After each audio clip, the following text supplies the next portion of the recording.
What's up, Commanders fans? Before we jump in today, let me just say this. Our team is working every single day to get better, to perfect the little things, to build something special here in Washington. And as we chase that next level, I need your support right here on the channel. So if you love this team and want to stay plugged in with every twist and turn of the season, go ahead and smash that like button, and don't forget to subscribe to Commanders HQ. It really helps us bring you the most complete coverage possible. Now, let's get into today's big story because, honestly, this one is tough. The football gods have not been kind to us this week. In fact, they've been downright cruel. The Washington Commanders suffered a massive setback Thursday night in Green Bay when veteran defensive end Dietrich Wise Jr. went down with a devastating left quadriceps tear. And just like that, season over. This was supposed to be Wise Jr.'s fresh start, his moment to bring leadership and brute force to a defensive line that needed reinforcements. After 8 long seasons of grinding in New England, he signed a one-year deal with Washington, ready to anchor the trenches and plug up a run defense that struggled mightily last year. At 6'5", 280 pounds, he wasn't just another body, he was a tone setter. And now, he's sidelined before this project even had a chance to take off. The scene on Thursday night told the story before the trainers even made the call. As soon as Wise hit the ground, teammates instantly took a knee, the sideline gathered around. You could just feel it, that heavy moment when everyone knows it's serious. He was carted off, and the Commanders' defense, already fighting uphill against the Packers, had to regroup without their newest veteran piece. Wise later posted on Instagram, and it was heartbreaking but also inspiring. He said, "This was an unfortunate experience, but when you give so much to the game, it can feel like there's a lot to play for. When you stop, it can feel like everything around you stops too." That's real. That's raw. But then showing the veteran perspective, he managed to find some light, joking that at least he'll get more time with his family this year. That's the kind of leader he is, and that's exactly why this loss hurts more than just on-field production. But in the NFL, we all know the saying, next man up. And now that cliche becomes reality for Washington. That means Dorrance Armstrong has to take on more responsibility. It means rookie Javonte Jean-Baptiste may get a chance to prove himself sooner than expected.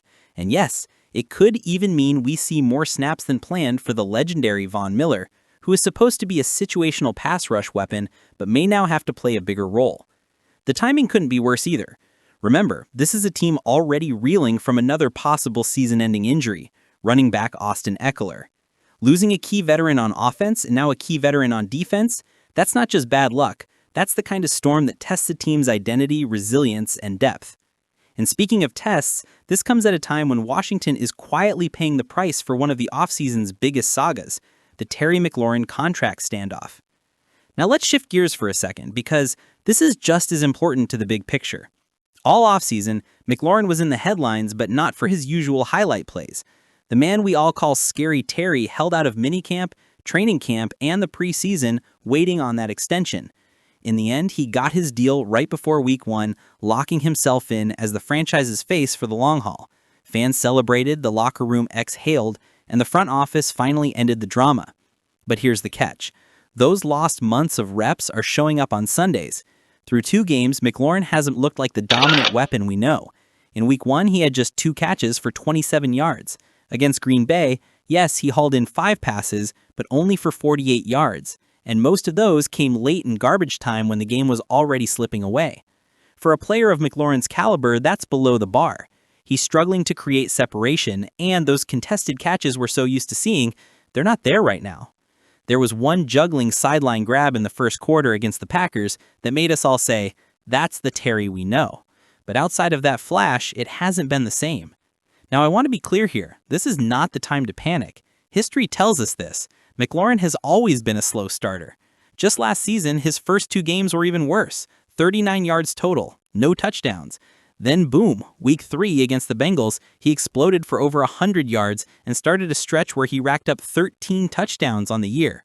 So yes, we've seen the story before, but here's the difference. Last year, he was fully in rhythm with his quarterback from the jump. This year, that rhythm with Jaden Daniels looks a little off, and the conditioning after months away from football may be holding him back. And that's where the criticism comes in. Some analysts are already whispering that the Commanders might have overpaid.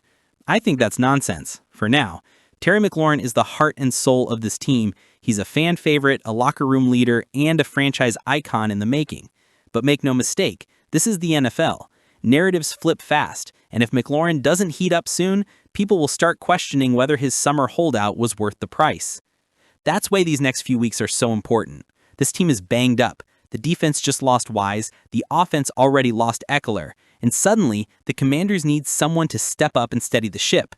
That spotlight, it's now shining directly on Terry McLaurin. He has to remind the league and maybe even himself why he's worth every penny of that contract. At the same time, this is also about how Washington responds as a whole. Thursday night's loss to Green Bay wasn't just about one injury or one slow start. It was a reality check. You can't sleepwalk through primetime football and expect to survive against good teams.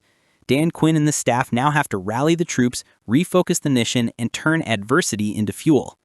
And look, there's still so much football left. We're only 2 games into the season. Jaden Daniels is still developing. The defense, even without Wise, has plenty of talent. The offensive line has shown flashes of improvement. And we know McLaurin, history says, is going to find his groove. But the challenge is real, and it's coming faster than anyone expected. A young franchise quarterback in Jaden Daniels, big-time playmakers in Deebo Samuel, Terry McLaurin, and Jahan Dotson, solid depth at tight end with Ben Sinnott, add in Austin Eckler to complement Ja'Cory Crosby-Merritt in the backfield. On paper, this looked like one of the most dynamic units in the NFC. But through 2 games, the fireworks have been more of a spark than a blaze. Against the New York Giants in Week 1, Washington walked away with a 21-6 win, which looked great on the scoreboard, but peel back the curtain and you'll see the offense struggled for most of that game. They were stuck at just 14 points until Deebo Samuel broke through with a late 19-yard rushing touchdown to put it away. That was more survival than statement. Fast forward to Thursday night in Green Bay, and things didn't get much better. The Commanders put up only 18 points in a 27-18 loss, and once again, it felt like every yard was a grind. Jaden Daniels finished 24 of 42 for 200 yards and 2 touchdowns, with 17 more yards on the ground. Those numbers don't look awful on paper, but let's be real, this was not the high-powered attack we were promised. According to the NFL's Kevin Patra, this was the fewest points ever scored in a Jaden Daniels start. Not only that, but the Commanders recorded season lows in total yards, 230, yards per play, 3.5, rushing yards, 51, and first downs, just 15. That is not winning football. That's not even sustainable football. So what went wrong? Well, let's start with the trenches. Green Bay's defense, led by the relentless Micah Parsons, absolutely feasted on Washington's offensive line. Parsons alone registered 8 quarterback pressures and shared a sack. It wasn't just him either. The Packers consistently pushed Washington's front backwards, forcing Daniels to either get the ball out early or take punishment. For all the talk about protecting the franchise quarterback, Thursday night was a reminder. If the line doesn't hold up, this offense can't function. But here's where Jaden Daniels shows exactly why he's the leader of this team. Instead of pointing fingers, instead of throwing his line under the bus, he stood up after the game and said, "It starts with me, it starts with everybody up front, it starts with the whole offensive skill group. So it's not pointing the finger at anybody. Collectively, we're all to blame, and we'll get back to work." That's accountability. That's maturity. That's exactly what you want from your franchise quarterback after a tough night. Now, let's not forget the other piece of bad news from Thursday. The Commanders might have lost veteran running back Austin Eckler for the year with what looks like an Achilles injury. And that one stings. Not just because Eckler is a versatile weapon who can run and catch, but because of his leadership, his professionalism, his veteran presence in that locker room. Daniels himself admitted it. It's going to be a big loss, but we got guys that got to step up and are more than capable. But it's always tough losing veteran players. So now the Commanders' offense isn't just underperforming, it's shorthanded. That means rookies and depth guys will be asked to carry more of the load. Ja'Cory Crosby-Merritt, who made history in his Week 1 debut, suddenly goes from promising young piece to key contributor. Ben Sinnott, the rookie tight end, might be asked to do even more as a reliable safety blanket. And Deebo Samuel? This is why he was brought here, to be the versatile, game-breaking X factor who can carry an offense when it's struggling. But let's get back to the big question. Should Commanders fans hit the panic button? My answer is no, not yet. And here's why. First, we're 2 games into the season. 2, if this were week 10 and Washington's offense was still sputtering, then yes, we'd have reason to sound the alarms.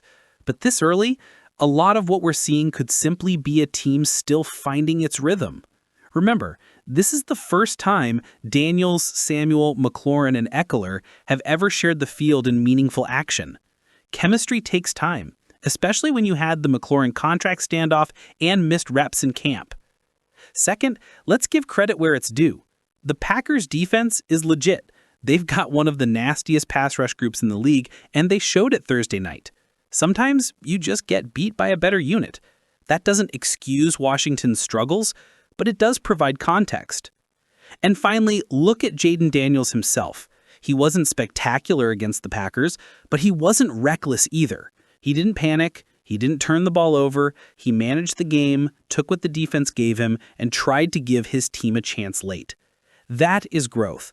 Last year as a rookie, he might have tried to force throws and dig himself into a hole.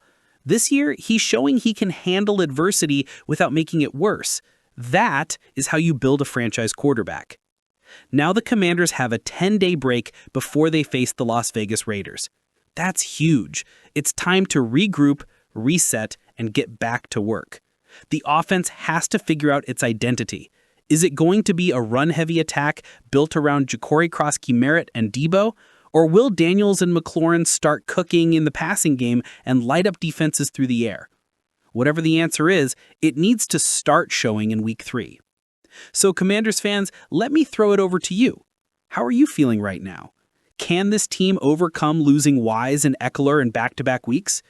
Do you believe Terry McLaurin is about to flip the switch and silence all the doubters? Or are you worried that the contract saga took a toll on his game? Drop your thoughts in the comments. I want to hear from you. And as always, if you enjoyed this breakdown and want more insider coverage of your Washington Commanders, hit that like button and make sure you're subscribed to Commanders HQ. We've got a long season ahead, and I'll be here every step of the way with updates, analysis, and the stories you won't get anywhere else. Thanks for watching, Commanders family. Stay strong, stay loyal, and as always, HTCC.